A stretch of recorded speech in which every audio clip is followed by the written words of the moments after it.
लेकिन सवाल यह है कि इस मुलाकात से क्या होने वाला है। मिडल ईस्ट में क्या कुछ बड़ा हो जाएगा या मिडल ईस्ट के अंदर हालात क्या और भयावह हो जाएंगे? क्या सवाल है जो इस मुलाकात को लेकर उठते हुए नजर आ रहे हैं। मिडल ईस्ट में क्या कुछ बड़ा होगा? 48 घंटे के बाद मिडल ईस्ट में क्या कुछ बड़ा होने वाला है इस मुलाकात को लेकर, क्योंकि पूरी दुनिया की निगाहें हैं। जहां पर क्या पेजेश्किन और पुतिन की मुलाकात से पूरी दुनिया के अंदर टेंशन बढ़ेगी? क्या ईरान को सपोर्ट का ऐलान भी पुतिन की तरफ से किया जा सकता है? और क्या इजराइल को घेरने की तैयारी की जा रही है इस मुलाकात में? क्या इस पर चर्चा होगी? और क्या मिडल ईस्ट में महाजंग की जो घड़ी है वो आ चुकी है?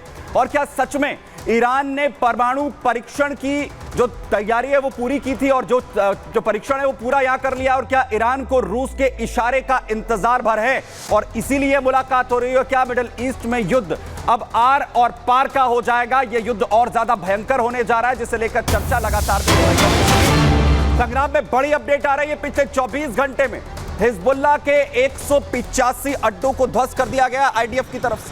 लगातार बड़े हमले किए जा रहे हैं, एक के बाद एक। वहीं पिछले 24 घंटे के अंदर आईडीएफ ने 185 हिजबुल्लाह के ठिकानों को ध्वस्त करने का दावा यहां पर किया है।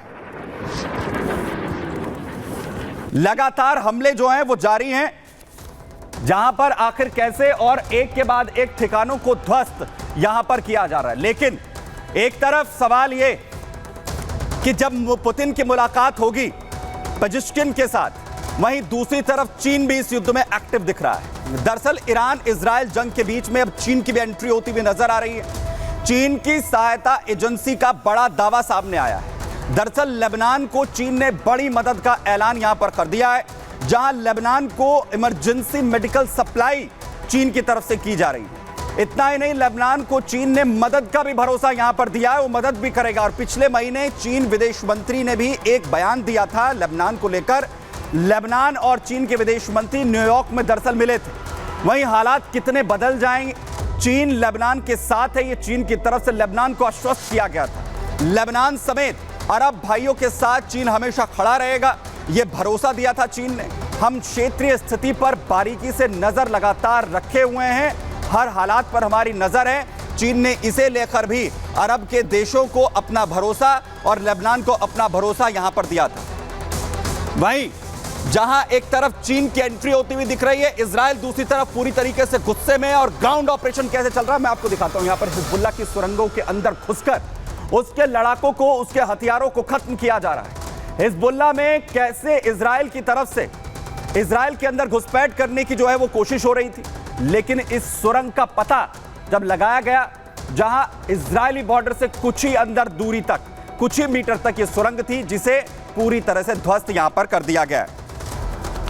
वही अगली तस्वीर आप देखिए, जहां ग्राउंड ऑपरेशन भी लगातार जारी है। इजरायली सेना चुन चुनकर तमाम ठिकानों को खत्म कर रही है। और ये देखिए आप कैसे ग्राउंड ऑपरेशन उन तमाम ठिकानों पर चलाया जा रहा है।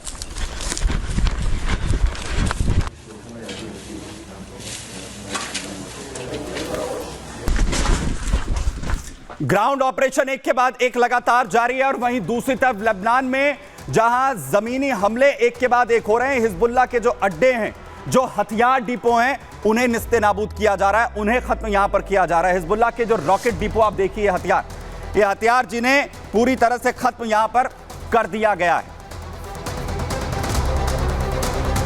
लेकिन सवाल अब ये कि क्या अब ये युद्ध और ज्यादा भड़कने वाला है? क्योंकि एक तरफ इजराइल पूरे गुस्से में है, कुछ और देशों की एंट्री चीन और रूस के साथ ही इसमें होती हुई दिख रही है। तो क्या ये और ज्यादा खतरनाक हो जाएगा? मिडल ईस्ट में युद्ध से इस वक्त पूरी तरह से तनाव पसरा हुआ है। इजराइल के टारगेट पर हमास और हिजबुल्लाह हैं, जिन्हें लगातार वो खत्म करने के लिए तुला हुआ है। तो हमास हिजबुल्लाह भी पीछे नहीं हट रहे हैं। वहीं आपको बताएं कि हमास हिजबुल्लाह के भी इजराइल पर लगातार हमले हो रहे हैं। वहीं हमास हिजबुल्लाह को ईरान की पूरी तरीके से शय है, वो मदद पहुंचाता है। हमास हिजबुल्लाह पर हमले से ईरान भी लगातार भड़का हुआ है। युद्ध के बीच ईरान भी इजराइल पर अटैक कर चुका है। वहीं ईरान ने इजराइल पर 181 बैलिस्टिक मिसाइलें दागी थी। ईरान कह चुका है कि इजराइल पर फिर हमला करेंगे। वहीं दूसरी तरफ ईरान यह कह चुका है कि इजराइल का जवाब अगर आया तो हम फिर से वार करेंगे। इजराइल को ईरान पीछे हटने की धमकियां दे रहा है। तो वहीं हमास हिजबुल्लाह के बचाव में ईरान खुलकर सामने आ चुका है, लेकिन इजराइल एक साथ 5 मोर्चों पर जंग लड़ रहा है इस वक्त। वहीं हमास, हिजबुल्लाह, हुती और आईएसआईएस, साथ ही ईरान, इन सब से लड़ाई उसकी जारी है। ईरानी मीडिया का दावा है कि ईरान ने परमाणु परीक्षण तक कर लिया है। पुतिन और पेजेश्किन की मुलाकात भी अब होने वाली है, जिसे लेकर दूसरी तरफ चीन भी कह रहा है कि लेबनान के साथ वो खड़ा हुआ है। नेतन्याहू ने वीडियो जारी कर लेबनान को धमकी दे दी है। यानी कि इस युद्ध में लगातार एक के बाद एक दूसरे पर जो जवाबी वार हैं वो होते हुए नजर आ रहे हैं। लेकिन सबसे बड़ी बात यह कि क्या ये कोहराम थमेगा, क्या ये संग्राम थमेगा, जिसके आसार बेहद कम नजर आ रहे हैं। फिलहाल के लिए इतना ही, धन्यवाद।